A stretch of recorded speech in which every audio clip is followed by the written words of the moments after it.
Andrew Ruhland joins me on the line right now from Integrated Wealth Management in Calgary. Andrew, appreciate you finding time for us today. And the reason I wanted to chat is you deal with a ton of people you have for decades. I want to talk RSPs for a second, and let's just get right to it. And I say, let's talk about some don'ts with an RSP contribution. Well, I'd say the first thing that you want to make sure that you do is don't make some kind of an investment based on an impulse with what you think is going to be the next big winner.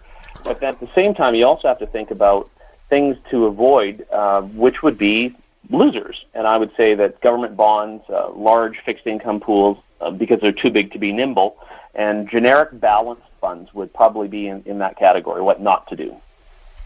Well, the other thing, and I know you've talked about this to groups, throughout Alberta, into BC, and that's you take the RSP seriously, because it's what you call serious money, and it should be managed that way. So tell me what the mindset I should have going forward. Well, your RSP is your family's pension. So again, yes, you need to think about it as your family's pension and manage it accordingly. Now, when I was thinking about our interview today, a quote came to mind from Einstein, and it was that no problem can be solved from the same level of consciousness that created it. And so you really need to evolve from this idea that RSP investing is an annual event and start thinking about it as part of an ongoing integrated investment process. You have to take it to the next level. And didn't we just see this past a couple of weeks? You can't just be passive. I know last week was a good week. The week before was disastrous. You can't just sort of sit around and hope things work out right. Okay, so what kind of things and I know this is a broad question. You'd have to know individual circumstances. But give me a broad brush of what kind of things you think people should be doing this year. I would say the first thing is that if you don't have an investment policy statement, which is a real plan for how the money will be managed, that's the first thing that you should be doing. And when it comes to looking at the fixed income elements of a portfolio, because everybody should have some, you need to look at some higher yielding alternatives to government bonds, and that way you're in a position where you're going to avoid having a large percentage of your RSP accounts being dormant money, because in a rising interest rate environment, long-term bonds get hurt, of course.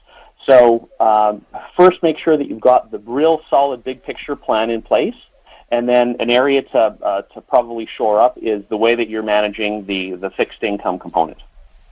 And number one thing I would assume is risk management. Risk management is king.